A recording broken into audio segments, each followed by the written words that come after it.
So I just want to give the Haus Resurfacing an overall review. How easy was it to set up? Well, it really isn't that complicated on paper. Everything that you see and read in the manual is pretty much exactly the way it's supposed to go. I guess the only exception is that drive pin that connects, I believe it connects the gearbox to this thing. Because what happens if you don't put the drive pin in, when I turn the motor on, as you see in another video, the shaft will spin here, but it won't turn the wheel inside the wheel. Here's one of the wheels here, but anyway, there's 3 wheels in here. So that's probably the most complicated thing, the least intuitive. It does say in the manual that to look for that, although I really wouldn't think of it as a pin. What was the other difficult thing is putting on this. This thing here is obviously not doesn't come assembled. It's just real simple. You just push down on it and it's on, but you got to push extremely hard to get that thing on. And like I said, I would highly recommend using grease so it can slide on a little bit easier. But you really got to use a lot of force. And then, the motors are really simple. This part is really simple to put on. You just line things up.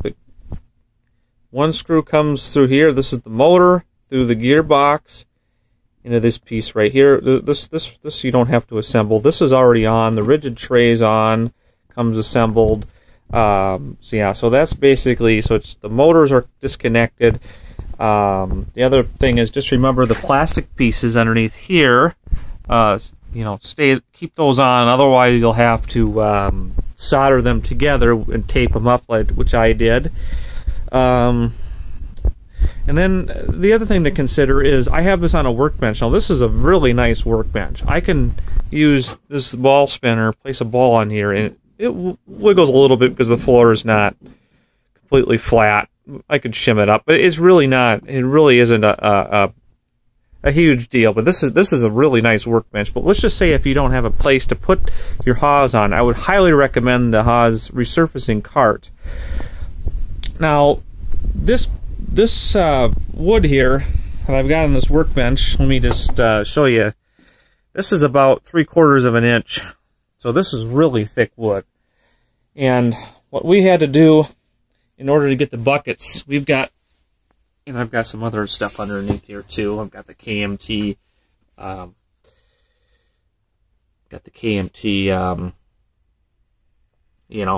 ball jig with the dodo scale. But anyway, that's my drain bucket, and here's my clean water bucket. And I'll have to I forgot I have to actually dump that out. But anyway, so in order to get down there, because you can see where the hoses are underneath here, let me see if we can get that in. Looks like it's back. I'm sorry. Okay, so you can see the hose. Now this wire here, that's the motor. But we go back here to the back left. This is the hose for the pump that runs down into here. Okay, so one of the marketing terms is the Haus is portable. It fits on a table. Yeah, it fits on a table, good. But you're going to have to drill some holes. Now, let me tell you something. I drill the holes big because I'd rather err on the big side than the small side. So drilling those holes was, not the most fun thing to do. I mean, it's done and it's over with, and I'll never have to do it again. But if you had that Haus cart, there'd be no holes to drill. Now, the only thing that I will say is a design flaw is this side.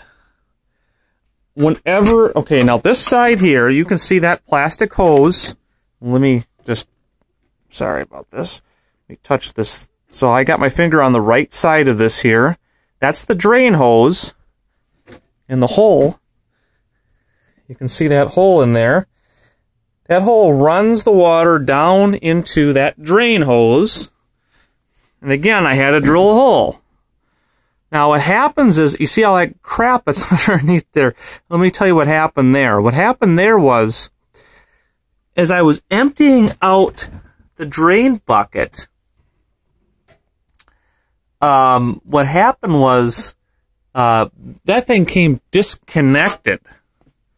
And I didn't realize it. Now I knew about that, and I knew to check it, but at that time I just didn't think about it. And what happened was I had all that, ball residue all over the place because I didn't have the hose connected. But let me just pull this off really. You can see how easy this is to just yank this right off. You can see there's the end of it right there. And it's just as easy to put on. There's a little rim on the bottom. You just pull that up and it still stay on.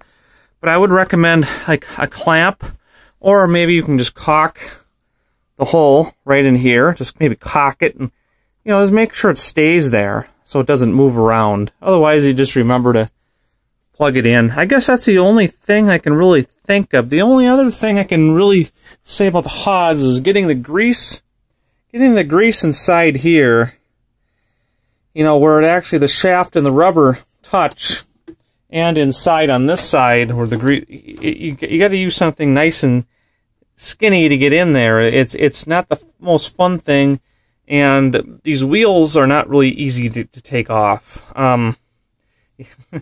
It's because it's hard to get this thing to stop turning as you're trying to get these screws off. But I don't see any reason for me to take them off anyway. But you can see I got a lot of grease inside there. It looks really shiny and everything. That's just to make sure that when this grabs here, it's not touching dry rubber, because otherwise, if it's harder for this wheel to turn, you'll blow the motor out. Yeah, let me just think of some other things. So what I would do instead, if I were Haus, is I would maybe think about making this square piece.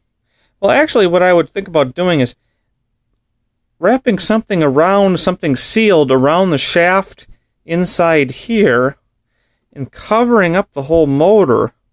And then that way nothing can leak through. And maybe you could still have something around the shaft to keep most of the stuff from coming out of there, but maybe not rely on that fully. Have something that's actually around the shaft that covers this whole motor.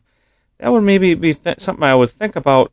And they wouldn't even have to really release a new product even. They could modify this thing just like they have the new motors. This is not really a new Haus resurfacing machine. It just has the new Oriental motor, so it doesn't have the fans back here and things like that. You can see how it looks different than the ones that are on Innovative. So that's, but again, it's maintenance is really simple. If you can get grease down here, and you get oil, if you get oil inside here, you make sure that you push the lever up. Lever's got to come up as you oil. Just make sure this stays cleaned out inside here. I will be doing that shortly. And that's really all there is to maintenance. It does a wonderful job. Let me tell you something though. Once you have this installed, this reversing motor is Haus has absolutely right on. When that reversing motor gets the entire ball evenly, I mean, I got this ball here, another ball shined up so perfectly because of my Haus, because of these lamb wool pads. It just works awesome. I mean, it sands the ball like no other, just evenly all the way around. It's awesome to have in my house to put a 1000 grit pad on. Whenever I want to, my dull balls get a little bit too shiny from the oil. I mean, it is really a wonderful machine. Does it take place of a ball spinner? No, because you still need to clean the ball, and you still need a ball spinner to kind of get the slop off in between sandings, like when you change from the diamonds to the Abralon, and from the Abralon to the polish. You still need to have a spinner, but maybe you don't need a 2-speed spinner. You just need a single-speed spinner, just a regular Vertex spinner. So anyway, that helps give you a good idea on the Haus.